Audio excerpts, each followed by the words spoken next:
જે યોગ દિવસ આપણે ઉજવીએ છીએ એ યોગ દિવસ આપણે મહર્ષિ પતંજલિ એમના એ નામે આપણે ઉજવીએ છીએ, બરાબર? કારણ કે પતંજલિ, મહર્ષિ પતંજલિએ આપણને એ આ યોગ શાસ્ત્ર આપ્યું. અને પતંજલિએ ખાલી યોગ શાસ્ત્ર જ નથી આપ્યું, અને બીજું પણ ઘણું બધું આપ્યું, બરાબર? વ્યાકરણ શાસ્ત્ર પણ આપ્યું, વૈદક શાસ્ત્ર પણ આપ્યું. એટલે એના માટેનો એક સરસ મજાનો શ્લોક છે, એને અહીંથી હું વાંચન કરું છું, અહીંથી હું બોલું છું, તમારે ખાલી સાંભળવાનું, બરાબર? યોગેન ચિત્તસ્ય પદેન વાચા મલમ શરીરસ્ય ચ વૈદકેન યોપાકરોત્વં પ્રવરં મુનિના પતંજલિં પ્રાંજલિરાનતોસ્મિ.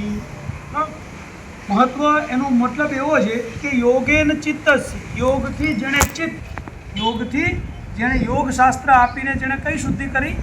મન, ચિત્તની શુદ્ધિ કરી. પદેન, પદ એટલે શબ્દ શાસ્ત્ર, વ્યાકરણ શાસ્ત્ર આપીને જેણે પદ, શબ્દની શુદ્ધિ કરી, શબ્દો સુધારી દીધા.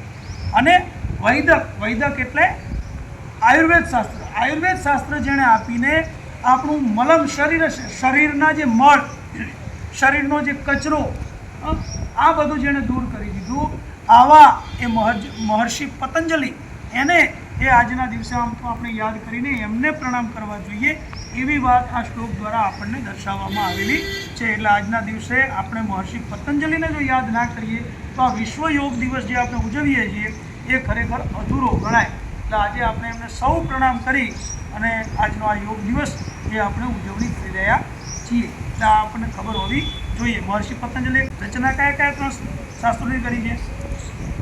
ફરી એકવાર, પહેલું કયું? યોગ શાસ્ત્ર. કયું? જોશથી બોલો. યોગ શાસ્ત્ર. બીજું કયું? વ્યાકરણ શાસ્ત્ર. 10મા ધોરણમાં પાઠે આવે છે વ્યાકરણ, મહાભાષ્ય, વ્યાકરણ શાસ્ત્ર. અને ત્રીજું વૈદક એટલે આયુર્વેદ શાસ્ત્ર, વૈદક શાસ્ત્ર. આ 3 શાસ્ત્રોની આપણે રચના કરેલી છે. એટલે મહર્ષિ પતંજલિ ખાલી યોગ માટે જ પ્રચલિત છે એવું નથી, બીજું પણ ઘણું બધું. ઓકે.